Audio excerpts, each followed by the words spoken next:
नमस्कार, मैं हूं रत्ना और आप देख रहे हैं सी न्यूज भारत। आए रुक करते हैं न्यूज बुलेटिन की ओर। बात करेंगे अमरोहा की, जहां उधार की रकम मांगने पर दबंगों ने महिला पर ईंट पत्थर चाकू से किया हमला।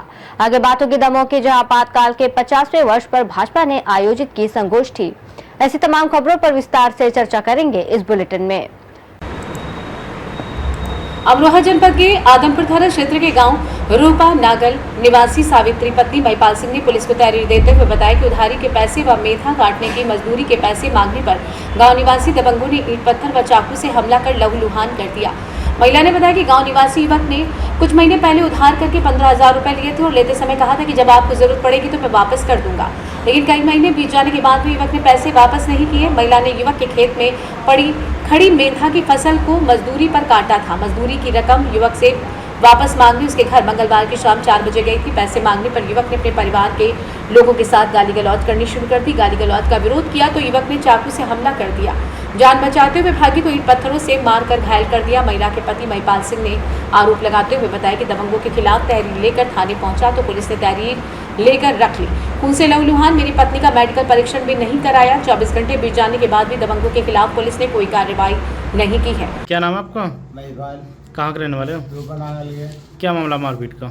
मारपीट का मामला यह है कि मेरी घरवाली मोहित पे पैसे मांगने गई। पहले तो मैं ही गया, मैं तो उसके के दुकान पे चला गया। बाद में पीछे से ये आई पैसे लेने। तो उस दोनों माँ बेटों ने ये घर पे ही मार लिए। हम इसके बाद तहरीर लेने के थाने में तहरीर दे, थानेदार मुआयना करने के बाद 24 घंटे हो गए हैं, अभी तक कोई पुलिस ने मुलजिम को उठाया है, ना कोई कार्रवाई करी है। मेडिकल हमारी कोई मेडिकल रिपोर्ट हुई है। कहाँ के रहने वाली हो? क्या मामला? थोड़े तेज बोलो। मामला जो हुआ, मैं रुपया मांगने गई अपनी मजदूरी के और 15,000 दे गई। तो कह रही मैंने तुम्हारे तेल भी मुझे रुपया दे दो। तो दोनों माँ बेटा ऐसे चिपट पड़े मुझसे, कहीं रुपया मांगने आई है तो 1,000 रुपया ही देंगे अभी। तो रोड़ा ही बरसात लगा तो मेरे माथे को रोड़ा लगा पे लाएगा और चक्कू निकाल लाया मेरे हाथ में, तो चक्कू मारा, माथे में रोड़ा लगा। पुलिस को तहरीर दे दी? पुलिस को तहरीर दे दी और पुलिस ने कोई कार्रवाई नहीं करी। लोगों ने सब लोग से रुपया खाया हमारा और किसी ने कार्रवाई नहीं करी हमारी। अमरोहा से सी न्यूज संवाददाता रामवीर सिंह की रिपोर्ट।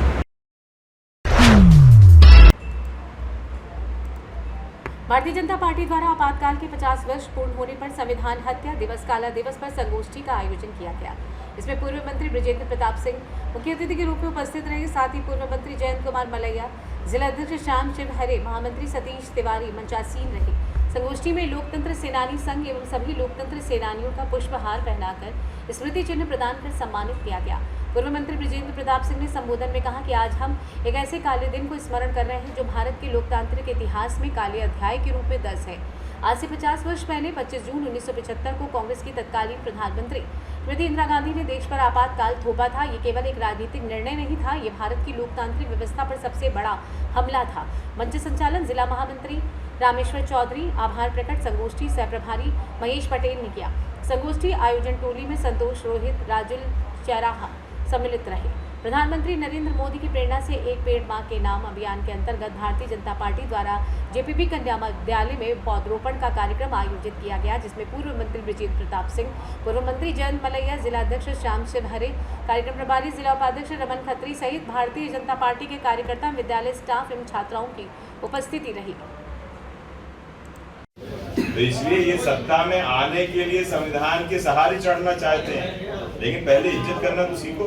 आपातकाल की जो यादें थी वो एक बार फिर आप नई पीढ़ी को याद दिलाने का प्रयास कर रहे हैं, तो क्या मंशा है? निश्चित रूप से दिलाना चाहिए, क्योंकि ये कालखंड भूतो न भविष्य वाली बातें हैं, ना कभी शायद आएगा इस तरह का, और ना आना चाहिए, क्योंकि अब तो हमें अपना लोकतंत्र इतना मजबूत बनाना चाहिए, उसकी नींव इतनी मजबूत बनाना चाहिए कि वापस ना आए। इसका हमें संकल्प लेना चाहिए। हमें अपनी लोकतांत्रिक व्यवस्था के साथ साथ अपनी न्यायपालिका को सुदृढ़ करना चाहिए, सशक्त बनाना चाहिए, अपने मौलिक अधिकारों की रक्षा करनी चाहिए, पत्रकारों की।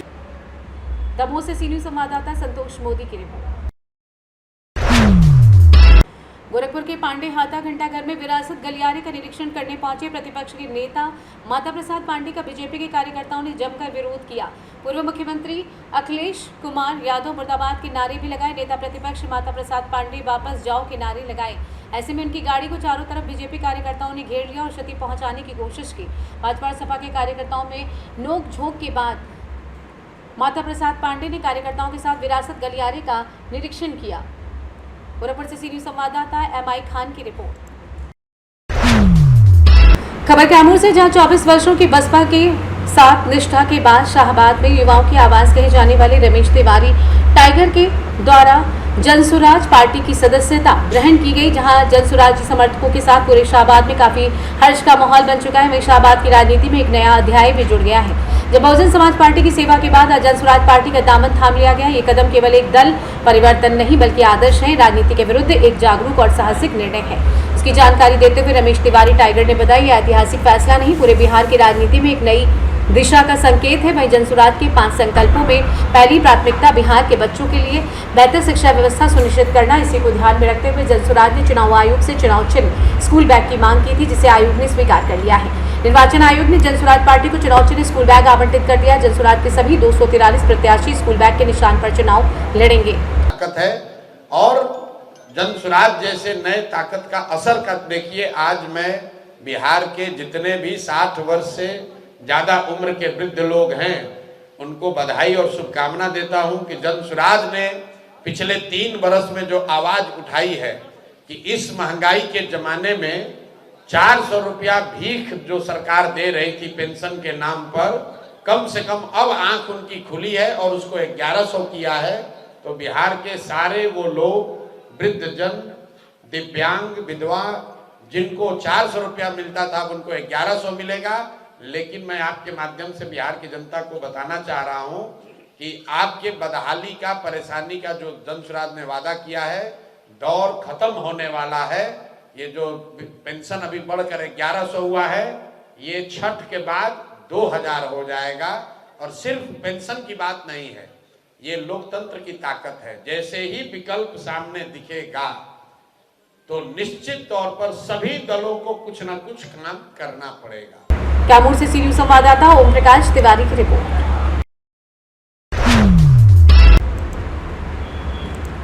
इटावा की घटना, प्रदेश में लगातार कानून व्यवस्था गिर रही है। आदि समस्याओं को लेकर समाजवादी पार्टी कार्यकर्ताओं ने सोनभद्र जिलाधिकारी कार्यालय पर प्रदर्शन कर राज्यपाल नामित ज्ञापन सौंपा गया। सपा के जिला सचिव प्रमोद यादव ने कहा कि भाजपा सरकार में लगातार कानून व्यवस्था ध्वस्त होती जा रही है। जाति पूछकर आम जनमानस को प्रताड़ित किया जा रहा है। इटावा में जिस तरीके से कथावाचक की जाति पूछकर सर मुंडवाना और पैसा छीनना, इससे साफ जाहिर होता है कि भाजपा सरकार में कानून नाम की चीज नहीं। प्रमोद यादव ने कहा कि समाज में नफरत का बीज बोया जा रहा है। सपा नेता मनीष त्रिपाठी ने कहा कि भाजपा सरकार में विधायक तक एसडीएम को थप्पड़ मार रहे हैं, गरीबों की जमीन अधिग्रहण कर रहे हैं। सरकार में अराजकतावादी जगह जगह जाति का नारा देकर प्रदेश की जनता को गुमराह कर रही है। सुनील बिहार, राजेश भट्टी ने कहा कि जाति धर्म का आड़ लेकर भाजपा सरकार केवल समाज में जहर का विष घोल रही है। आइए जानते हैं सपा जिला सचिव प्रमोद यादव का और क्या कुछ कहना था। देखिए, 2025 में भी जाति पूछी जा रही है। कथा कहने आए हो तो जाति बताओ, यादव हो तो अपमान झेलो। तो फिर हम किस भारत में रह रहे हैं, डिजिटल या दलित विरोधी? आए दिन प्रदेश की भाजपा सरकार में कानून व्यवस्था गिर रहा है। साधु का कोई जाति नहीं होता है, लेकिन जिस तरीके से इटावा में एक साधु का जात पूछकर ये प्रभुत्ववादी और वर्चस्ववादी के लोगों ने बाल मुंडन करने का काम किया, कहना नहीं चाहिए, पेशाब से उनको धोने का काम किया और कह रहे हैं कि हम लोग इनको शुद्ध कर रहे हैं। तो ये प्रदेश की भाजपा सरकार में कानून व्यवस्था गिर रहा है। लगातार पीडीए पर अत्याचार किया जा रहा है। इसलिए आज हम लोग प्रदेश की भाजपा सरकार के विरोध में राज्यपाल नामित ज्ञापन माननीय जिलाधिकारी महोदय को सौंपने आए। इटावा से सीनियर संवाददाता कुंदन चौधरी की रिपोर्ट।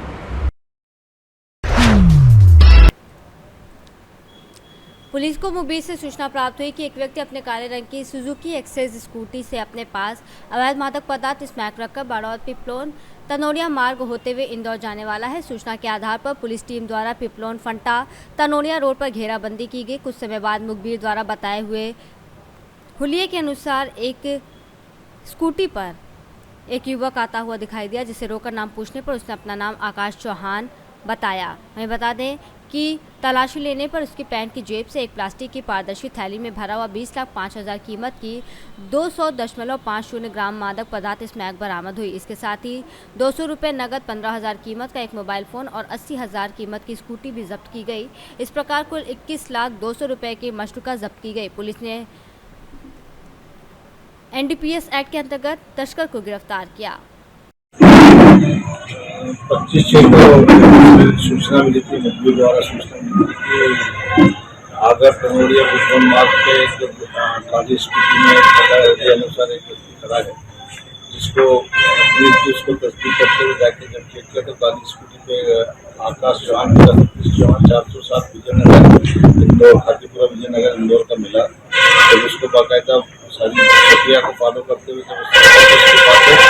विजिबल की पॉलिथीन की थैली देखती है, उसके अंदर एक सफेद पाउडर मिला, जिसको देखने में तो स्मैक होने से उसके ऊपर विजिबल कार्रवाई की गई।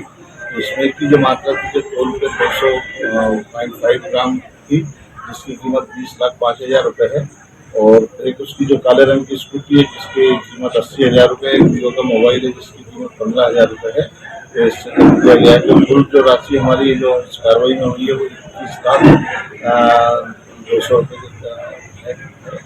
ये कार्रवाई इसमें की गई है। इसमें और भी जो भी इसके लिंक होंगे उसकी भी हम इसमें जांच कर रहे हैं कि कहाँ से आया था, क्या है। इसको पुलिस रिमांड लेकर आगे की भी इसमें कार्रवाई करेंगे। इस कार्य में थाना प्रभारी शशि उपाध्याय, उप निरीक्षक संजय की महत्वपूर्ण भूमिका रही और भी अन्य कर्मचारी थे। उन लोगों ने बहुत काम किया, क्योंकि अभी विशेष अभियान हमारे यहाँ इसका चल भी रहा है। और वैसे भी समय समय पर पुलिस।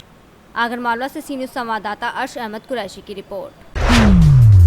कानपुर देहात में आज आपातकाल की 50वीं वर्षगांठ पर भारतीय जनता पार्टी द्वारा काला दिवस मनाया गया। इस अवसर पर एक विशेष कार्यक्रम आयोजित किया गया, जिसमें आपातकाल के काले दौर को याद करते हुए संघर्ष करने वालों को सम्मानित किया गया।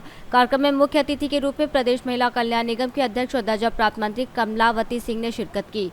उनके साथ जिला अध्यक्ष रेणुका सचान, संयोजक सतीश शुक्ला सहित भाजपा के अन्य पदाधिकारी भी प्रमुख रूप से मौजूद रहे। इस आयोजन के दौरान स्वतंत्रता संग्राम सेनानियों, आपातकाल के समय से जेल में रहे लोगों को उनके संघर्ष के लिए सम्मानित किया गया। भाजपा कार्यकर्ताओं की भारी मौजूदगी कार्यक्रम में देखी गई, जिसमें महिलाओं की भागीदारी भी उल्लेखनीय रही। जिला अध्यक्ष रेणुका सचान ने अपने संबोधन में आपातकाल के समय सत्ता में रही कांग्रेस पार्टी की जन विरोधी नीतियों और रवैये पर तीखा प्रहार किया। इस अवसर पर पत्रकारों को भी सम्मानित किया गया। कार्यक्रम में बड़ी संख्या में आम जनता और पार्टी समर्थक की मौजूदगी रही। मैं कमलावती सिंह, अध्यक्ष महिला कल्याण निगम और भारतीय जनता पार्टी की प्रदेश की उपाध्यक्ष हूँ। आज आपातकाल के 50वें वर्ष पर बरौर मंडल में जो संगोष्ठी की गई, इस बारे में आप क्या कहना चाहेंगे? देखिए, पूरे देश में ये हमारा आपातकालीन इमरजेंसी का जो कार्यक्रम है काला दिवस का मनाया जा रहा है। और आज कानपुर देहात में बरौर मंडल में ये कार्यक्रम रखा गया है। 25 जून 1975 को जिस तरह से इंदिरा जी ने हमारे लोगों के संग अत्याचार किया और उनको फंसाया और बिना किसी वजह के उनको जेल में डाला, उसमें चाहे हमारा समाज सेवी रहा हो, व्यापारी रहा हो, चाहे वो राजनीतिक व्यक्ति रहा हो, संघ के लोग रहे हों और पत्रकार रहे हों, ये बात किसी से छिपी नहीं है। और उनके जो किए गए कारनामे थे, अब वो अपनी सत्ता की लोलुपता के कारण जहाँ पर वो स्वयं अपना स्वार्थ देखते हुए। कानपुर देहात से सी न्यूज़ संवाददाता संजय तिवारी की रिपोर्ट।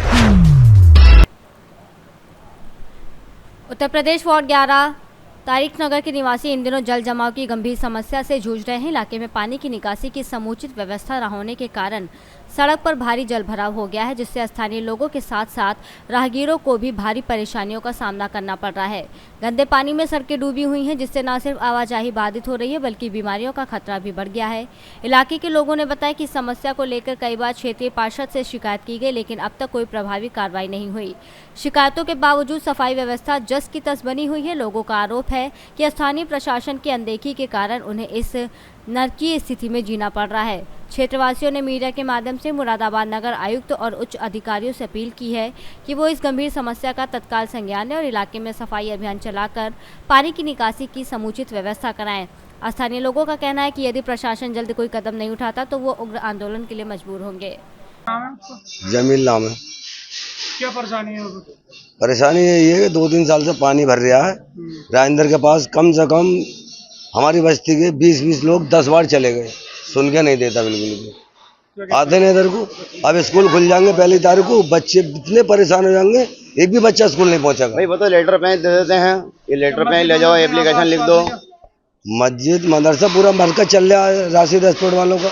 एक मस्जिद टीना वाली है, ये उसमें भी जाने में बहुत दिक्कत हो रही है। मस्जिद में भी बहुत बड़ी दिक्कत है, नमाजी ना आ रहे, बीमारी फैलने भाई सब देखो। आप गंदगी है, इधर को दिखाओ ना आप कैमरा अपना। बहुत बड़ी गंदगी है, कितना पानी भर रहा है, कोई सुन के नहीं देता। खराब हुआ बड़ा भाई साहब, सब सारे मोहल्ले के लोग परेशान हैं। ये भाई साहब तारिक नगर, यहाँ पे परेशानी है। ना कोई पार्षद सुनिए हमारी, ना प्रशासन सुनिए हमारी, कोई नहीं सुनिए।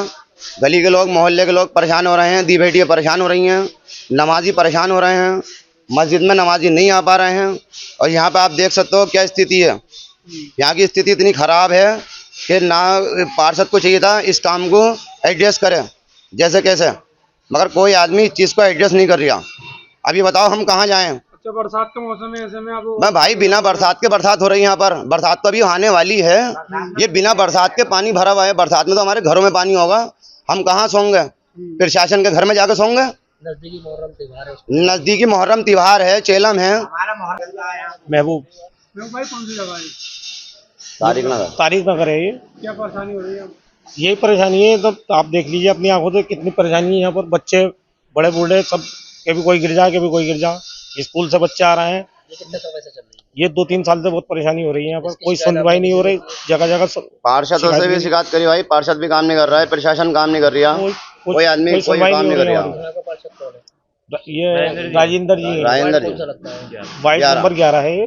और मुहर्रम को लेकर आप गए थे, पार्षद जी ने कुछ आश्वासन दिया? कोई सुनवाई नहीं करी उन्होंने कह दिया कि ठीक है भाई, हो जाएगी बात। आप बताइए यहाँ पर आप देखो, आपके सामने क्या कंडीशन हो रही है। किसी का इंतकाल हो जाए तो जनाजे जाने में कितनी परेशानी हो जाएगी। नमाजियों के कपड़े खराब है, कोई कर्मचारी नहीं आ रही है, कोई सुनवाई नहीं है। यहाँ से लेकर दूर तक। रईस अहमद। कौन सी जगह? ये तारिक नगर है, 11। ये बताइए क्या समस्या है? ये समस्या है, यहाँ पानी निकलने के निकास का कोई भी रास्ता नहीं है। कितने समय से? ये तकरीबन 2-3 साल से। आगे रास्ता बनने से कारण पानी नहीं पहुँच रहा ऊपर। आपने शिकायत नहीं की थी? शिकायतें करी, लेकिन कोई पार्षद से शिकायत करी, सुनवाई नहीं हुई है। पार्षद नहीं सुन रहे हैं। पार्षद कौन है? राजेंद्र। आते ना, ये काफी घनी आबादी है। स्कूल मस्जिद वगैरह भी है यहाँ बराबर में। ये भी मस्जिद का रास्ता है जिसमें हम खड़े हैं, और एक ये सामने भी स्कूल भी है, कॉलेज भी है, जिस टाइम के बच्चे इस टाइम 1 तारीख से खुद शुरू हो जाएंगे। बच्चों को आने आने में दिक्कत होगी, छुट्टी होंगी, बच्चे नहीं पढ़ पाएंगे। मस्जिद लगती है, राशिद मस्जिद। तो आप क्या चाहते हैं? बस ये इस रोड को उठाना चाहते हैं हम।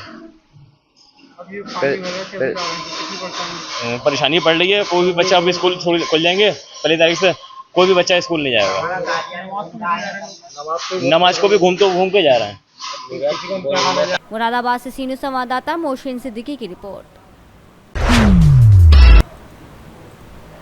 पाकू मुफस्सिल थाना क्षेत्र के इशहाकापुर में शैतान खाना गांव में एक बड़ा मामला सामने आया है। गुप्त सूचना के आधार पर परिवहन अभिकर्ता के घर से मध्याह्न भोजन का लगभग 50 क्विंटल चावल जब्त किया गया। प्रखंड आपूर्ति पदाधिकारी सुमित कुमार मिश्रा के अनुसार अभिकर्ता अबुल कासिम के घर के सामने एक ट्रैक्टर में 100 बोरा चावल मिला। ये चावल पाकुड़ के अनाज गोदाम से 3 विद्यालयों के लिए आवंटित किया गया था। पूछताछ में अभिकर्ता ने बताया कि एक विद्यालय में अनाज पहुंचा दिया गया है, बाकी 2 विद्यालयों में रात होने के कारण अनाज नहीं पहुंच पाया, लेकिन इसकी सूचना वरिष्ठ अधिकारियों को नहीं दी गई। छापेमारी में अभिकर्ता के घर से 5 बोरा चावल, 37 खाली बोरे FCI का टैग भी बरामद हुआ। प्रखंड आपूर्ति पदाधिकारी को आशंका है कि चावल कालाबाजारी के लिए रखा गया था।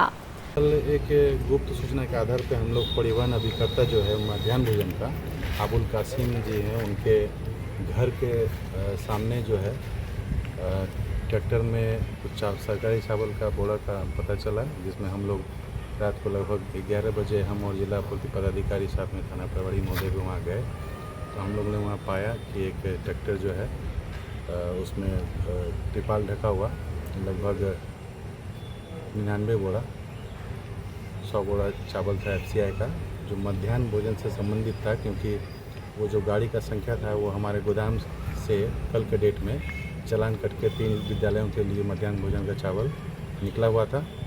और उस दरमियान जो परिवहन अभिकर्ता है उससे संपर्क करने से पता चला कि एक विद्यालय में उन्होंने रिसीव करवाया है, बाकी 2 विद्यालयों का जो राशन जो है वो अपने घर के सामने अनाधिकृत रूप से वो रखा हुआ था। उसके घर के अंदर भी 5 बोरा सिर्फ चावल का पैकेट मिला और 2 खाली बोरा था, साथ में कुछ 37 के जैसा आपका खाली बोरा मिला। पाकुड़ से सी न्यूज़ संवाददाता पंकज भगत की रिपोर्ट। फिलहाल इस बुलेटिन में बस इतना ही। देश और दुनिया की तमाम बड़ी खबरों के लिए देखते रहिए सी न्यूज़ भारत।